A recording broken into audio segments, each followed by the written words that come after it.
जब चीन अमेरिकी बादशाहत को चुनौती देने लगा तो अमेरिका ने चीन को सबक सिखाने के लिए उसकी दुखती रग पर हाथ रखा और वो दुखती रग थी ताइवान। जी हाँ, ताइवान के लिए जब 2 महीने पहले अमेरिकी स्पीकर नैन्सी पेलोसी गई तो एक तरह से कोल्ड वॉर का जन्म हो गया और पेलोसी के आने से चीन इतना आग बबूला हुआ कि लगा कि ताइवान पर हमला कर देगा और चीन अपने सैनिकों को युद्ध के लिए तैयार रहने को कह चुका है। लेकिन अब एक और खबर चीन को आग बबूला कर सकती है क्योंकि ताइवानी मंत्री पूरे अपने प्रतिनिधिमंडल के साथ भारत आ रहे हैं और आप जानते हैं कि चीन भारत से भी भड़का है। जो ताइवानी प्रतिनिधिमंडल आ रहा है वो एक बड़ा फैसला ले सकता है। जानकारों की माने तो चीन युद्ध की तैयारी कर सकता है लेकिन ताइवान पर हमला नहीं कर सकता है। इसका कारण है ताइवान के पास 2 खास हथियार होना। जानकारों की माने तो पहले तो ताइवान पर अमेरिका का हाथ है, लेकिन उससे भी बड़ी ताकत जो ताइवान के पास है वो है सेमीकंडक्टर उद्योग। ये ऐसा हथियार है जिस पर सेना के जहाज, मोबाइल फोन और न जाने क्या क्या इसके बिना चल ही नहीं सकते हैं और यही सेमीकंडक्टर उद्योग उसका रक्षा कवच है, जिसकी वजह से चीन हमला नहीं कर रहा है, बस डरा रहा है। और इसी कारण ताइवान भारत से हाथ मिलाकर भारत में सेमीकंडक्टर कंपनी खोलना चाहता है।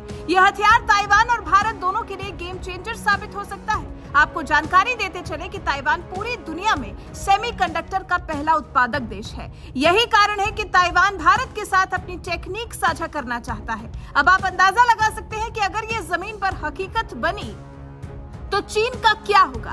ताइवान इसके साथ ही साथ फ्री व्यापार करने के लिए समझौता कर सकता है। ये तो आप जानते ही हैं कि पूर्वी लद्दाख में भारत ने चीन को कैसे रोका हुआ है और क्यों चीन अपनी बेइज्जती महसूस कर रहा है। इसका कारण है भारत ने चीन को मुंहतोड़ जवाब दिया है और चीन इस हकीकत को बर्दाश्त नहीं कर पा रहा है।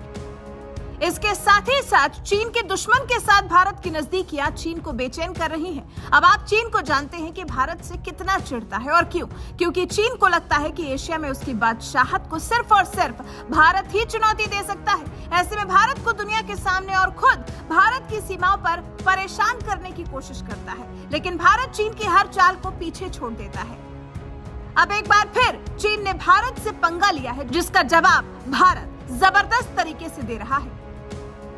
ऐसे में ताइवान के प्रतिनिधिमंडल का आना जले पर नमक छिड़कने जैसा है। देखना होगा कि इस पर चीन की प्रतिक्रिया क्या रहती है।